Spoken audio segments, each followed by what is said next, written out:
하나님 말씀 함께 봅니다. 마태복음 15장 21절로 28절까지의 말씀입니다. 마태복음 15장 21절로 28절까지의 말씀입니다.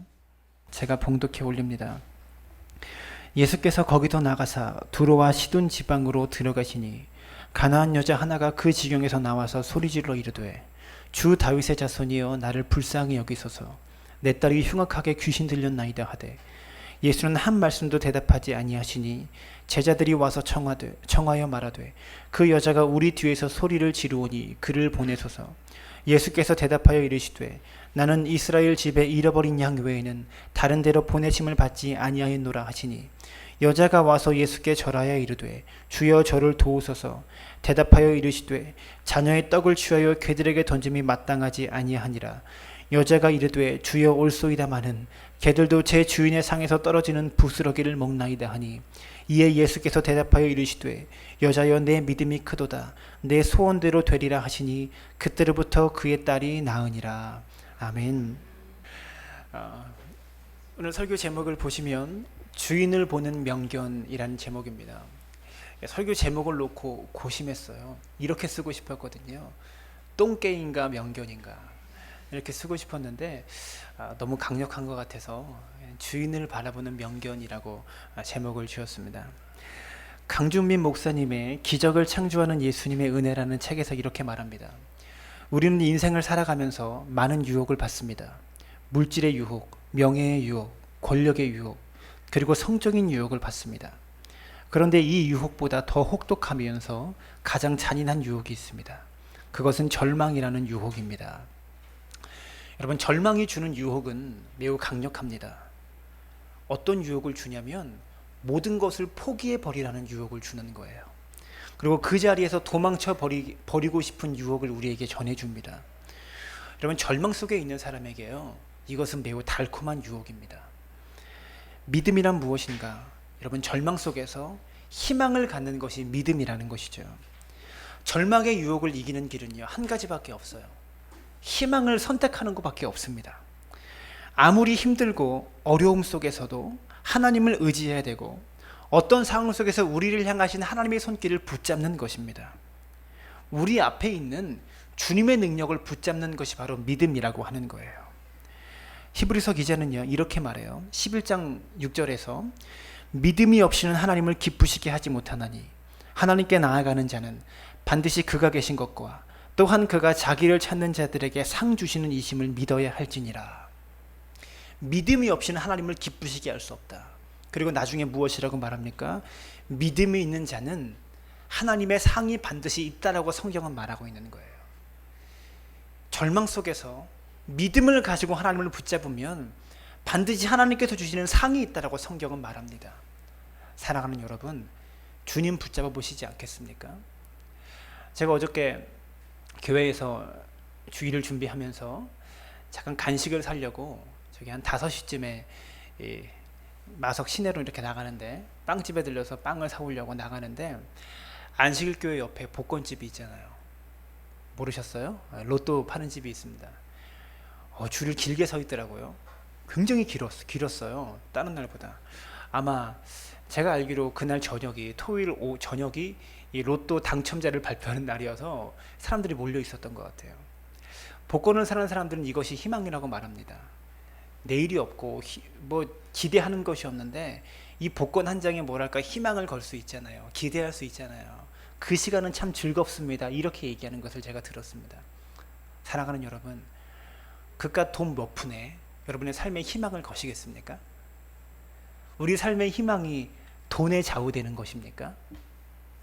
그것이 우리 삶의 희망이라면 우리는요, 세상 사람들과 별반 다른 것이 없는 것입니다. 요한일서 5장 4절은 이렇게 말합니다. 세상을 이기는 승리는 이것이니 우리의 믿음이니라.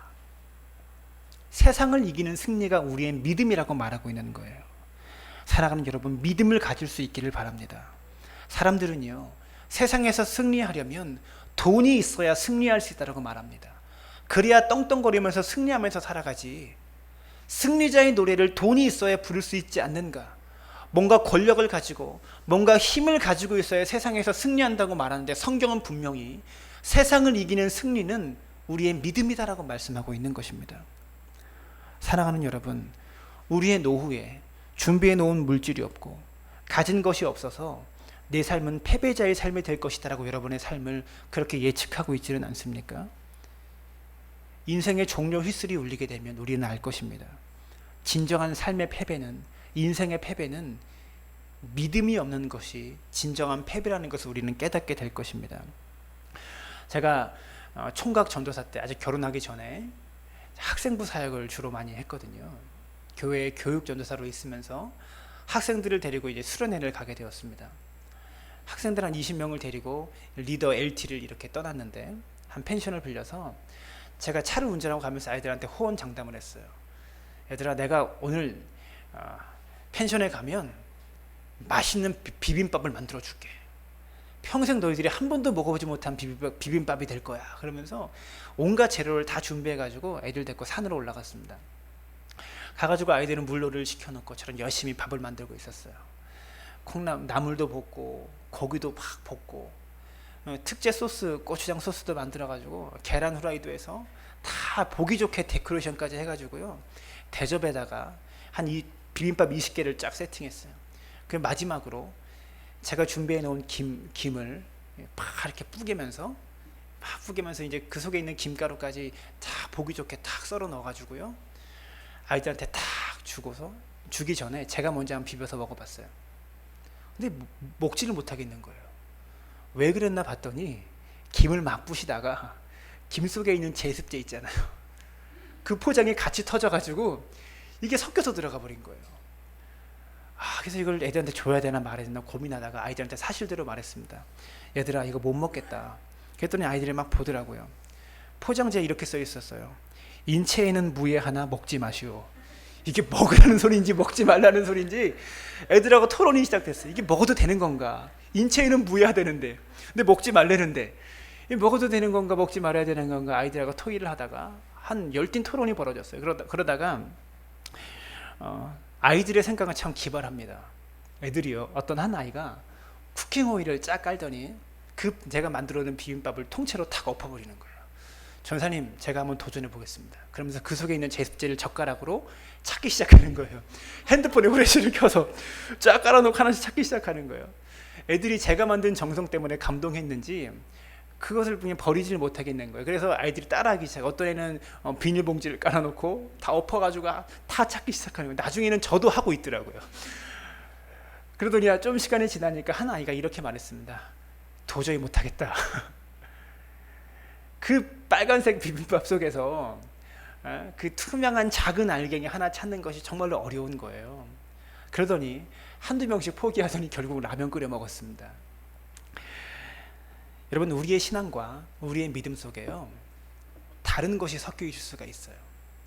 마치 비빔밥 속에 제습제가 섞여 있는 것처럼 여러분, 우리의 믿음 속에 탐심이 섞여 있고 욕심이 섞여 있는 것, 이것은요, 마치 아주 값어치 있는 좋은 음식 속에 제습제가 섞여 있는 것과 같아요. 겉으로 보기에는 먹음직스럽게 보이고 보암직스럽게 보이지만 정작 그 속은 먹을 것이 없는 거라는 것이죠. 우리의 믿음 속에 섞여 있는 이런 불순물들을 골라내기가 쉽지 않습니다. 우리의 믿음 속에 섞여 있는 탐심과 욕심과 잘못된 믿음과 신앙을 골라내는 것은요, 쉬운 일이 아닌 것이죠. 여러분, 그런 음식을 먹으려면 어떻게 해야 될까요? 새로 만들어야 되는 거예요. 거기서 골라내기는 거의 불가능합니다. 이미 섞여진 비빔밥을 거기서 원재료를 다시 뽑아내기는 불가능한 거예요. 버리고 다시 만들어야 되는 것이죠. 오늘 말씀을 통해서 우리의 믿음이 다 버려지고 새롭게 지어지고 만들어지는 시간이 되어지기를 주님의 이름으로 축복합니다. 오늘 본문을 이해하기 위해서는요, 전체의 문맥을 알아야 돼요. 마태복음 15장 1절에 보시면 이렇게 말합니다. 다 같이 읽어볼까요? 시작.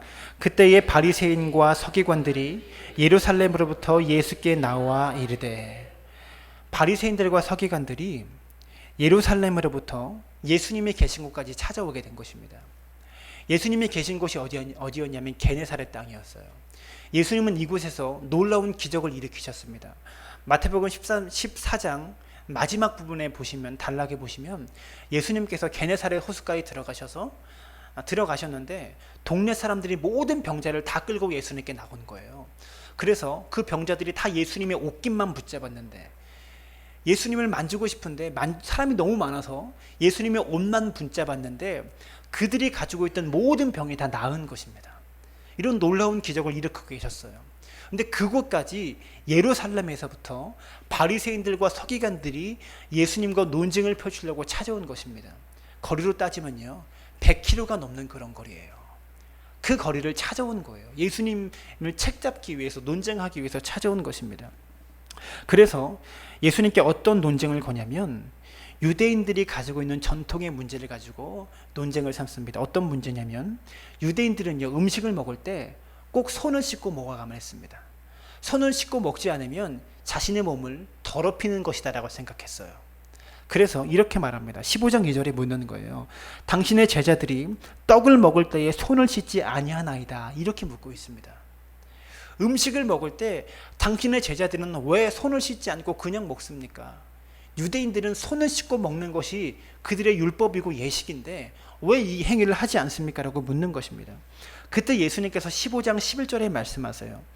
입으로 들어가는 것이 사람을 더럽게 하는 것이 아니라 입에서 나오는 그것이 사람을 더럽게 하는 것이니라. 정말 사람을 더럽게 하는 것은 입으로 들어가는 음식이 사람을 더럽게 하는 것이 아니라 그 입에서 나오는 말이 사람을 정말로 더럽게 만드는 것이다. 이 말은 무엇입니까? 예수님께 논쟁을 걸어온 바리새인들과 서기관들에게 너희들이 먹은 음식이 너희를 더럽히는 것이 아니라 지금 너희가 하고 있는 그 말이 너희를 더럽히는 것이다 라고 말씀하고 있다는 것이죠. 여러분, 우리가 일하다 보면요 손에 더러운 것이 묻을 수가 있습니다. 그래서 바쁘게 일하다 보면 손 씻는 것도 생각 못하고 쌈 싸먹을 때가 많이 있어요. 특별히 저희 교회는 미용실 하는 집사님들이 계신데 미용을 하다가 막 손님 머리 잘라주다가 밥을 먹다 보면 이 머리카락이 씹히는 경우가 있지 않습니까? 하도 많이 먹어서 모르죠. 이게 국수인가라고 생각하고 그냥 드실 수도 있는데 재미가 없네요. 저는 이거 생각하고 참 재밌을 것 같다 예상하고 오늘 지금 설교하는 건데, 근데 그런 것을 먹는 것이 우리를 더럽히는 것이 아니라 우리 마음속에 있는 것이 입에서 나올 때 그때 우리를 진정으로 더럽히는 거예요. 여러분은 어떤 말을 하고 계십니까? 먹는 음식이 우리를 더럽히는 것이 아니라 우리 속에 있는 우리의 말이 우리를 더럽힌다라고 예수님께서 말씀하고 계시는 것이죠.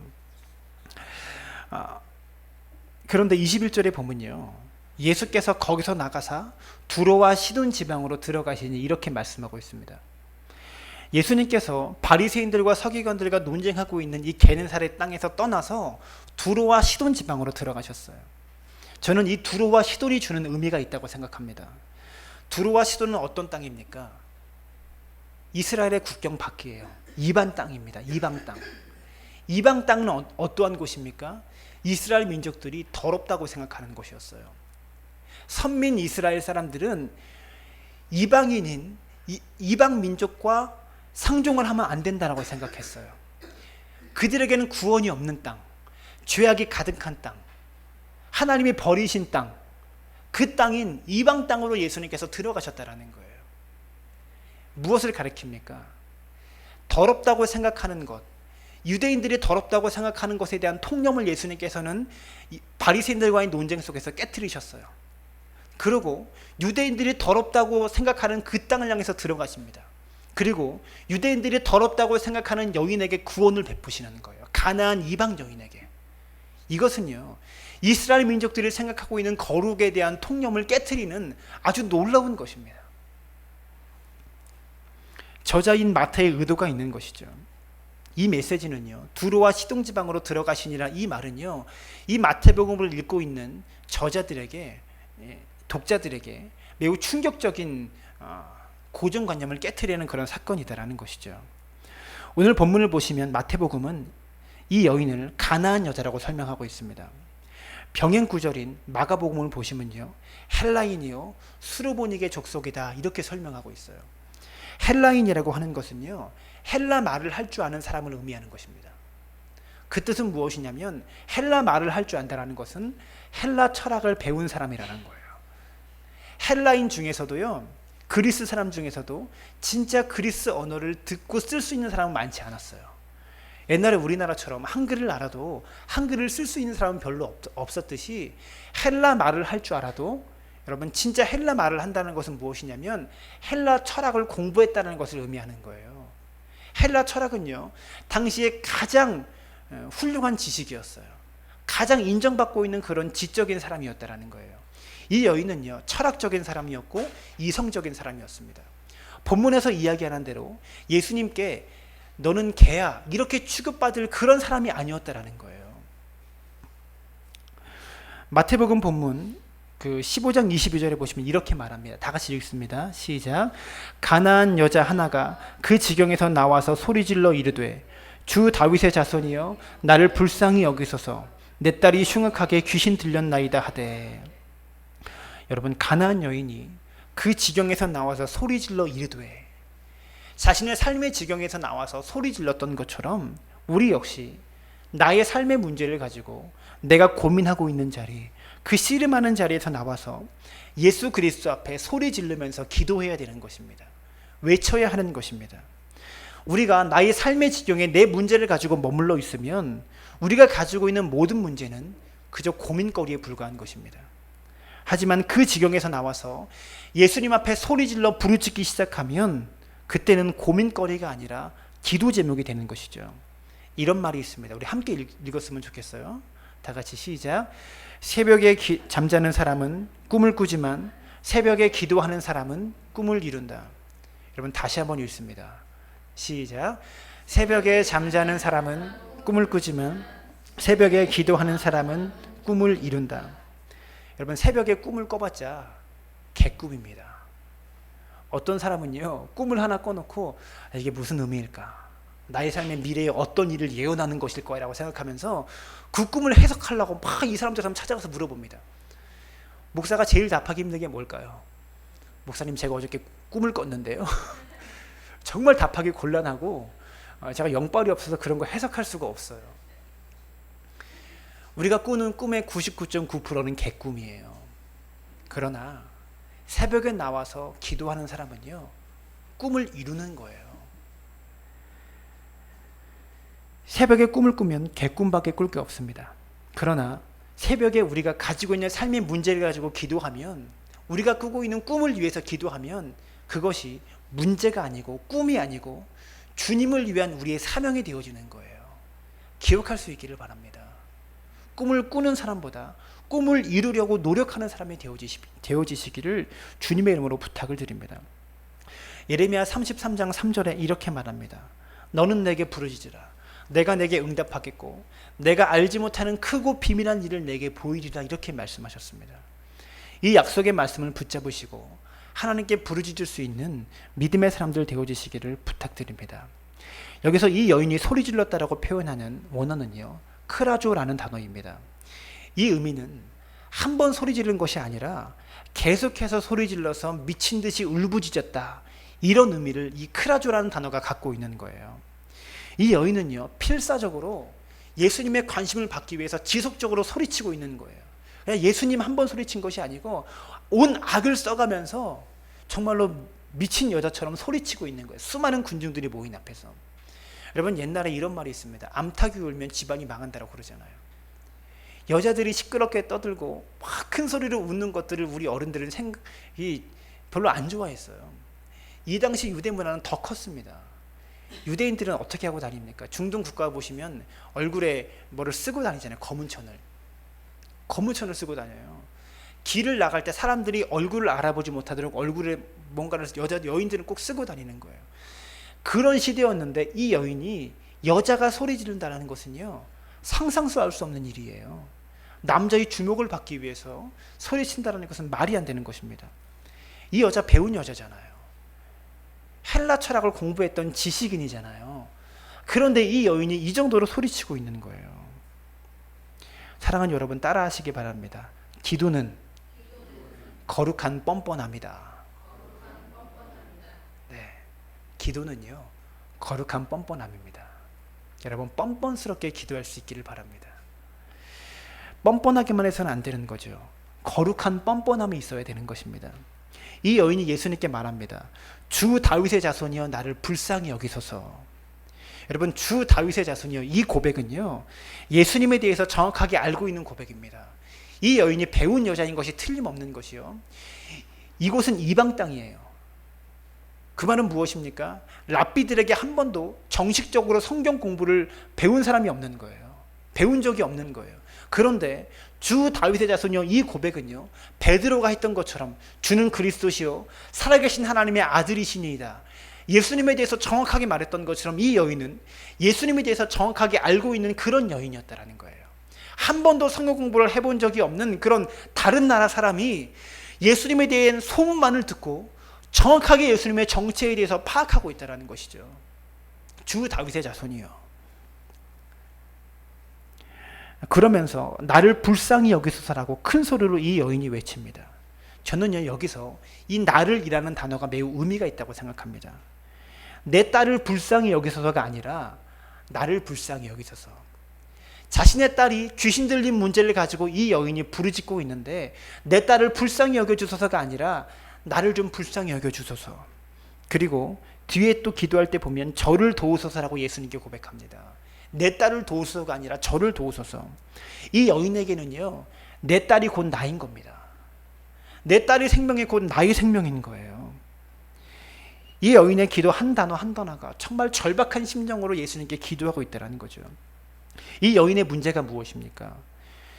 내 딸이 흉악하게 귀신 들렸나이다. 이것이 이 여인의 문제였습니다. 여러분, 사랑하는 딸이 귀신 들렸다는 거, 이거 얼마나 힘든 건지 여러분 아십니까? 제가 그 전도사 시절에 강원도에 있는 기도원에서 사역한 적이 있어요. 거기는 이현주 집사님이 다니는 기도원이기 때문에 간증할 때마다 교회 가서 간증하면은 TV 나와서 간증을 하면 지역에 있는 귀신 들린 사람을 기도원으로 데리고 가요. 제가 그 기도원에서 교육자로 있었거든요. 찬송인도도 하고 막 그랬었어요. 그래서 귀신 들린 사람을 많이 봅니다. 특징이 무엇이냐면, 귀신 들리는 사람의 특징은요, 여러 가지가 있는데 잘 씻지를 않아요. 잘 씻지를 않습니다. 그리고 어두운 것을 좋아합니다. 불을 켜는 것을 싫어해요. 우리가 집안을 막 이렇게 어지러 놓으면 어른들이 그러잖아요. 야, 귀신 나올 것 같다. 정리를 못하는 사람이 귀신 들린 사람입니다. 정리하는 것을 싫어하고요, 지저분해가지고 잘 씻지를 않아서 주변으로 가면 냄새가 납니다. 마가복음 5장 3절부터 5절까지 말씀에 귀신 들린 사람의 특징에 대해서 나오는데 한번 읽어볼까요? 다 같이 시작. 그 사람은 무덤 사이에 거처 하는데 이제는 아무도 그를 쇠사슬로 맬 수 없게 되었으니 이는 여러 번 고랑과 쇠사슬에 매였어도 쇠사슬을 끊고 고랑을 깨트렸음이로라. 그리하여 아무도 그를 제어할 힘이 없는지라. 반낮 무덤 사이에서나 산에서나 늘 소리 지르며 돌로 자기의 몸을 해치고 있었더라. 이 사람은요, 무덤 사이에 살고 있었던 귀신 들린 사람이었습니다. 무덤을 찾아갔어요. 으슥하고 냄새나고 더러운 곳으로 이 사람은 찾아 들어간 것이죠. 그리고 사람들이 이 사람이 너무나 위협적이니까 이 사람 손에다가, 손과 발에 이 쇠사슬과 쇠고랑을 채웠는데 이것까지도 깨고 나올 정도로 강력한 사람이었습니다. 귀신 들린 사람은 힘이 너무나 강력해서요, 사람, 건장한 청년 3-4사람이 이렇게 잡아도요, 어떻게 통제가 안 돼요. 5절에 보니까 밤낮 무덤 사이에서나 산에서나 늘 소리 지르며 돌로 자기 몸을 해치고 있었더라. 귀신 들린 사람의 가장 큰 특징이 무엇이냐면 자기 학대입니다. 자기 몸을 해치고 있었더라. 자신의 몸에 자꾸 상해를 가하고 자신의 몸을 해치는 거예요. 여러분, 전에 이현주 집사님의 간증을 여러분 들었을 거예요. 지금도 저희 어플에 가면 들을 수가 있는데, 그 귀신 때문에 한창을 힘들었을 때 음식을 씹다가 자신의 혀까지 씹어버렸다고 그렇게 이야기하죠. 혀를 씹어요. 그냥 한 번 씹은 게 아니고 음식물처럼 같이 씹어버려요. 근데 아픔을 못 느끼는 거예요. 그 정도로 강력한 자기 학대가 있습니다. 가만히 있으면 베란다로 누군가가 자기를 끌고 갔다고 그러죠. 뛰어내리라고. 귀신 들린 사람의 특징이 자기 학대입니다. 가정이 살 수가 없는 거예요. 집안이 살 수가 없는 거예요. 이 어머니가 얼마나 고통스러웠을까요? 사랑하는 딸 때문에 가정에 깨어질 위기 가운데 있었을 그런 여인입니다. 그래서 자기의 문제처럼 내 딸이 귀신 들렸습니다. 이렇게 말하는 거예요. 나를 불쌍히 여기소서, 나를 좀 도우소서, 내 딸을 도우소서가 아니라 나를 도우소서. 자기가 너무나 힘드니까 지금 나를 도와달라고 그렇게 예수님 앞에 구하고 있다는 것이죠. 여러분, 그렇게 절박한 상황 속에서 이 여인이 예수님을 찾고 있는데요, 예수님께서 어떻게 반응하십니까? 23절입니다. 예수는 한 말씀도 대답하지 아니하시니 이렇게 말합니다. 이 23절 앞에요, 성경 원어를 보시면 23절 앞에 이 한국말로는 번역되지 않았지만 이 헬라어 원문에 대라는 접속사가 있습니다. 이 말은 그러나라는 뜻이에요. 이 여인이 주여 저를 불쌍히 여기소서, 내 딸이 흉악하게 귀신 들렸나이다. 그러나 예수는 한 말씀도 대답하지 아니하시니 이렇게 읽어지는 거예요. 황당한 일 아닙니까? 철석같이 믿고 있었는데, 예수님은 고쳐주실 것이라고 확실하게 믿고 있었는데 예수는 한 말씀도 대답하시지 아니하시니 그러나. 여러분, 거절보다 더 힘든 게 무엇입니까? 무관심입니다. 내가 간절하게 무엇인가를 부탁했는데 거절하는 것보다 아예 들은 척조차 안 할 때 굉장한 상실감을 우리는 갖습니다. 저 같으면 어떻게 했을까요? 아, 이분이 이런 분이셨구나, 내가 다시는 예수하고 상종하나 봐라, 이 마음으로 그냥 돌아갔을 거예요. 그렇게 외치고 소리치는데 그냥 무관심하고 냉담한 반응을 보였다는 건 난 다시는 예수 얼굴 안 본다, 예수님 얼굴, 저분 얼굴 나는 안 본다, 그냥 돌아갔을 겁니다. 굉장히 서운했을 거예요. 그때 제자들이 뭐라고 합니까? 제자들이 와서 청하여 말하되 그 여자가 우리 뒤에서 소리 지르오니 그를 보내소서. 이제는요, 오히려 제자들이 청하고 있는 거예요. 주님, 우리 뒤에서 자꾸 소리 지르니까 포기하지 않고 계속, 무관심한 반응을 보이는데도 포기하지 않고 계속 소리 지르니까 주님 너무 시끄럽잖아요. 그러니까 빨리 해결해 주시고 주님 좀 보내시죠. 이렇게 제자들이 예수님께 청하고 있는 그런 장면입니다. 그래서 주님께서 뭐라고 말씀하십니까? 24절에 보시면 24절 앞에 접속사 역시 대가 있습니다. 그러나가 또 붙어요. 24절에 그러나를 붙여서 한번 읽어보면, 그러나 예수께서 대답하여 이르시되 나는 이스라엘 집에 잃어버린 양 외에는 다른 데로 보내심을 받지 아니하였노라 하시니. 여러분, 지금 이 여인이 예수님께 소리 질렀어요. 근데 예수님께서는 이 여인에게 한마디도 안 하시더니 지금 딴 사람들이 질문하고 있는 것에, 제자들이 질문하고 있는 것에 반응하고 있는 거예요. 여러분 어떻습니까? 가슴이 무너지겠죠. 내가 물어보는 것에는 관심도 없더니 다른 사람에게 지금 대답하고 있는 거예요. 이스라엘 집에 잃어버린 양 외에는 다른 데로 보내심을 받지 아니하였다. 나는 이스라엘 민족만 고쳐주는 사람이 아니냐라고 지금 예수님께서 이렇게 말씀하고 있는 거예요. 이 여인이 생각했던 다윗의 자손 예수와는 전혀 다른 그런 예수님의 모습을 보이고 있는 겁니다. 여러분, 귀신 들린 딸을 가진 사람 정말로 힘들어요. 여러분, 이 여인도요, 이 어머니도 그 정도의 고통이었을 거예요. 근데 예수님께서 냉담한 반응을 보이시더니 이스라엘의 잃어버린 양 외에는 보냄을 받지 아니하였다. 너는 이방인 아니냐? 이방인에게 내가 어찌 고침을 줄 수 있고 구원을 줄 수 있겠느냐라고 전혀 생각하지 못했던 질문을 이 여인에게 하고, 대답을 이 여인에게 하고 있는 거예요. 이 여인은 예수님을 정확하게 알았잖아요. 세리들과 함께 다니셨고, 죄인들을 사랑하셨고, 창녀들과 함께 다니셨고,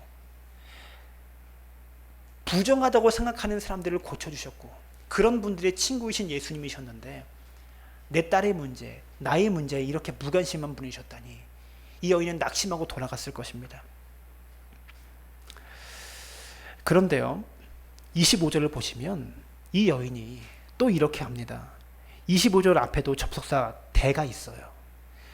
그러나 여자가 와서 예수께 절하며 이르되 주여 저를 도우소서. 앞절과 이어서 읽어보면 나는 이스라엘 집에 잃어버린 양 외에는 다른 데로 보내심을 받지 아니하였노라 하시니, 그러나 여자가 와서 예수께 절하여 이르되 주여 저를 도우소서.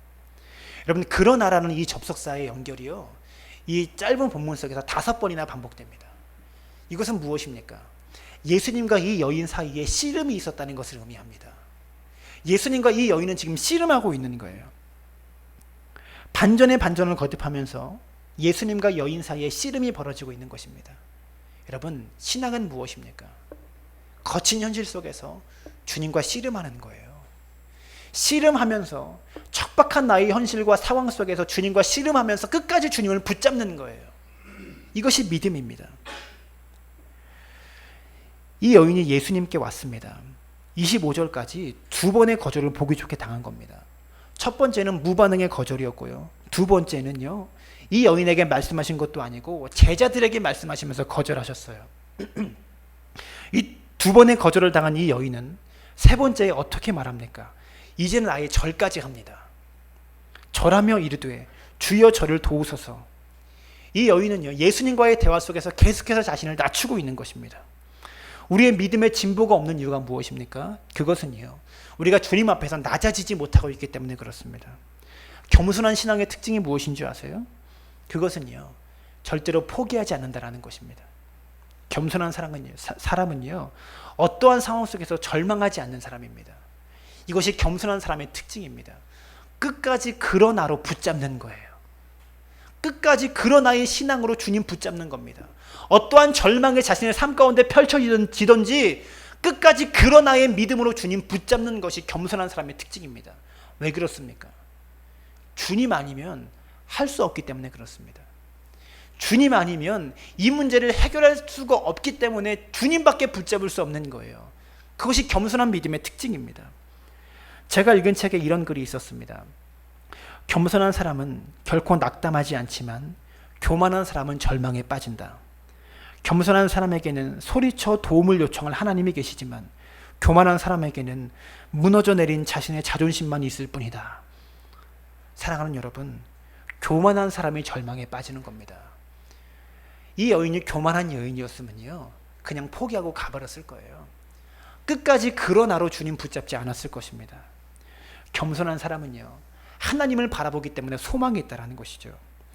26절을 보시면요, 그 앞에 또 뭐가 있을까요? 역시 접속사 대가 있습니다. 다 같이 읽어볼까요? 시작. 그러나 대답하여 이르시되 자녀의 떡을 취하여 개들에게 던짐이 마땅하지 아니하리라. 이 여자가 졸지에 뭐가 된 겁니까? 개가 된 겁니다. 세 번째로 이 여인에게 거절하실 때는요, 이 여인을 개 취급하고 있다는 거예요. 예수님의 거절이 점점 더 강력해지고 있어요. 그런데 예수님의 거절이 강력해질수록 이 여인은 점점 더 낮아지고 있고요, 점점 더 겸손해지고 있어요. 어디까지? 아까는 절했지만 이제는 개가 될 정도로 그렇게 낮아지고 있습니다. 27절을 보시면 27절 앞에도 역시 접속사 대가 있습니다. 자신을 개 취급한 예수님의 대답에 또 읽습니다. 다 같이 시작. 그러나 여자가 이르되 주여 올소이다마는 개들도 제 주인의 상에서 떨어지는 부스러기를 먹나이다 하니. 주여 올소이다마는, 그러나 여자가 이르되 주여 올소이다, 옳습니다. 이 여인의 눈에 환경이 전혀 나아진 것이 없습니다. 오히려 더 낮아졌고요, 오히려 더 무시당했습니다. 그런데 이 여인은요, 주여 옳습니다 라고 그렇게 고백하고 있는 거예요. 저는 주님 앞에 개와 같은 존재입니다, 이렇게 반응한 것입니다. 저 같으면 어땠을까요? 자존심이 허락하지 않았을 겁니다. 동네방네 소리치고 다니면서 무슨 저런 인간이 있냐, 아유 저런 상종 못할 인간이라고 예수님에 대한 소문을 막 그렇게 내고 다녔을 거예요. 하지만 이 여인은요, 그러나라는 접속사를 통해서 뻔뻔스러울 정도로 주님께 매달리고 있는 거예요. 이 여인은요, 결코 포기를 모르는 여인인 것입니다. 개들도 주인의 상에서 떨어지는 부스러기라도 먹습니다. 저한테 그 부스러기라도 주십시오, 이렇게 말하는 거예요. 여러분, 저는요, 전에 제가 보니까 이 말씀 가지고 또 설교했던 적이 있더라고요. 그때와 지금하고 어떻게 다르게 설교를 할까 많이 고민을 했는데, 뭐 특별히 고민했다기보다 이번에 이 말씀을 읽을 때는 이렇게 묵상이 되더라고요. 전에는요, 제가 이 설교를 할 때 자기 자신을 이렇게 낮췄으면 좋겠습니다, 이 여인의 입장에서 설교를 했어요.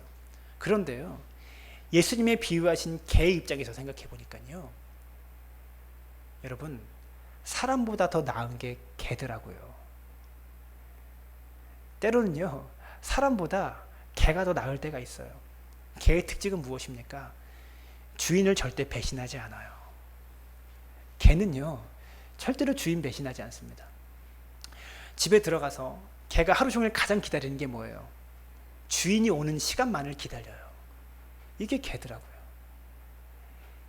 사실 우리의 믿음은요, 개만도 못한 믿음입니다. 우리의 신앙은 그 정도예요. 제가 전에 이런 매달리기의 전제는요, 무엇이냐면 올바르기가 먼저입니다. 주님께 이 여인이 뻔뻔스럽게 매달리고 있는데요, 매달리기의 전제는요, 올바르기입니다. 올바르게 매달려야 되는 거예요.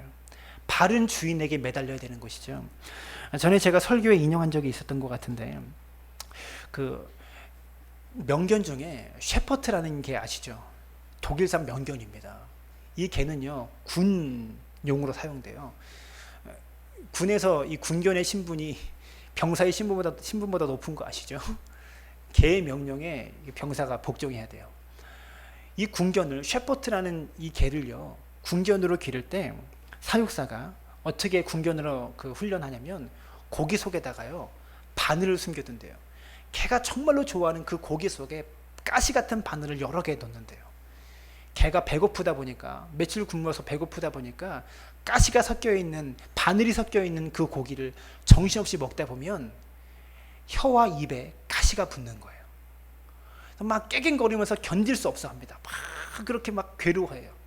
그 다음에 또 고기를 주는 거예요. 고기를 주면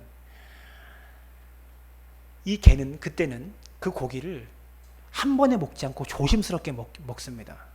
또 가시가 숨겨져 있나 살펴보면서 먹어요. 근데 그 고기 속에다가 가시를 숨겨놓는 것이 아니라 그때는 독을 숨겨놓는 거예요. 독을 묻힌 고기를 줘가지고요, 한두 번 살펴보다가 가시가 없구나, 바늘이 없구나 생각해서 그 고기를 막 먹다 보면요, 나중에 배가 아파서 견딜 수가 없다고 합니다. 막 뒤틀어지고 쓰러지고 막 정신없이 막 헤매이는 거예요. 그것을 여러 번 반복한대요. 바늘을 넣었다가 독약을 넣었다가 여러 번 반복하다 보면 나중에는요, 이 개는 주인이 주는 고기 외에는 다른 것을 먹지 않는 개가 된대요. 명견이 된다는 것은 무엇입니까? 주인이 주는 음식 외에는 다른 것을 먹지 않는 것을 명견이라고 말하는 거예요. 명견과 똥개의 차이가 무엇입니까? 똥개는요, 길 가다가 보이는 것은 다 먹습니다. 아무거나 주워 먹어요. 신앙생활 하다 보면요, 이게 똥인지 된장인지 구분하지 못하고 아무거나 다 복일 것 같아서, 축복일 것 같아서, 이렇게 하면 잘 될 것 같아서 다 아무거나 주워 먹는 똥개 같은 신앙생활 하는 성도들이 있어요. 죄송합니다, 격한 표현을 써서. 사랑하는 여러분, 명견이 되십시오.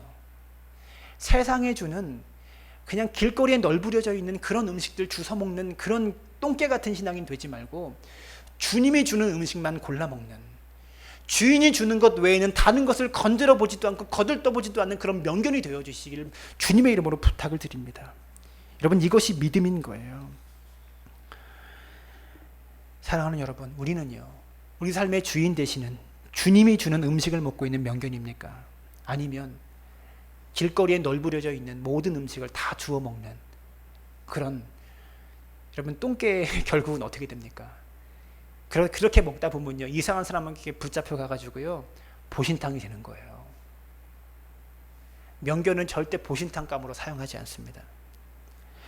우리 문제를 해결해 주는 먹이를 바라보는 것이 아니라 주인을 바라볼 때 우리는 명품 신앙이 될 수 있는 것이죠. 이 여인은요, 뻔뻔할 정도로 주인 되신 예수님만 바라보았습니다. 주님은요, 우리의 그런 모습을 기뻐하셔요. 주님께서 우리에게 매달리게 하시는 이유가 무엇입니까? 낮아지게 하시기 위해서입니다. 그래서 주인만을 바라보는 명견이 될 수 있도록 하시는 거죠. 28절을 보십시오. 이렇게 말합니다. 이에 예수께서 대답하여 이르시되 여자여, 내 믿음이 크도다. 내 소원대로 되리라 하시니 그때로부터 그의 딸이 나으니라. 여러분, 여기서 28절 앞에 붙어있는 접속사는 무엇일까요? 대일까요? 아닙니다. 토테라는 단어예요. 이 말은요, 그러자라는 뜻이에요. 그러나라는 접속사가 5번이나 반복되면서 주님과 이 여인은 큰 씨름을 계속 반복하고 있는 거예요. 그러자 주님께서 여자여, 내 믿음이 크도다, 이렇게 칭찬하셨다라는 것이죠. 여러분, 그런데 병행 복문인 마가복음에서는 이렇게 말합니다. 마가복음 7장 29절을 보시면 예수께서 이르시되 이 말을 하였으니 돌아가라, 귀신이 내 딸에게서 나갔느니라 하시매. 이 말을 하였으니, 예수님께서는 지금 여자의 이 말을 끄집어내시기 위해서 이렇게 냉혹하게 거절하신 거예요. 개들도 제 주인의 상에서 떨어지는 부스러기를 먹나이다. 이 말이 이 여인의 입에서 나올 정도로 이 여인을 겸손하게 만드시기 위해서 이 대답을 예수님께서 이끌어내셨다라는 것입니다. 사랑하는 여러분, 우리가 하나님께 기도하다 보면요, 하나님께서 반응하지 아니하실 때가 많아요. 대부분 그렇죠. 주님, 저 지금 너무나 힘들어요. 너무나 절망 속에 있습니다. 아무리 주의 이름 불러봤자 주님이 대답하지 아니하실 때가 있어요. 왜 그럴까요? 왜 그럴까요? 주님이 우리를 바깥으로 내치기 위해서 우리에게 무반응하시는 걸까요? 이 여인에게 하신 것처럼? 아닙니다.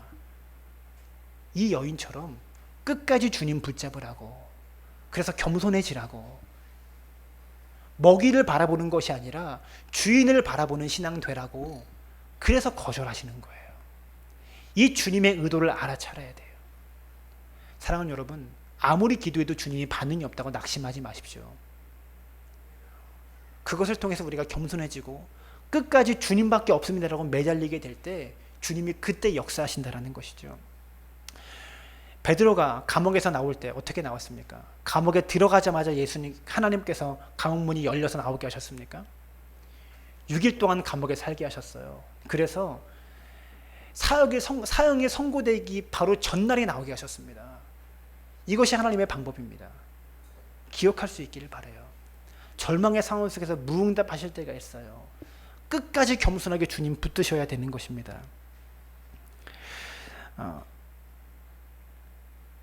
마태복음 전체에서 믿음이 크도다라고 칭찬받았던 사람은 단 두 사람인데 지난주에 말씀드렸죠. 지난주에 설교했던 백부장과 오늘 말하고 있는 이 여인입니다. 공교롭게도 그 사람은 유대인이 아니라 이방인입니다. 부정하다고 여기고 유대인들은 경멸하고 거들떠보지 않았던 그런 사람들입니다. 이 여인이 예수님을 모시고 갔습니까? 그냥 갔습니까? 30절 다 같이 읽어봤으면 좋겠습니다. 30절 시작.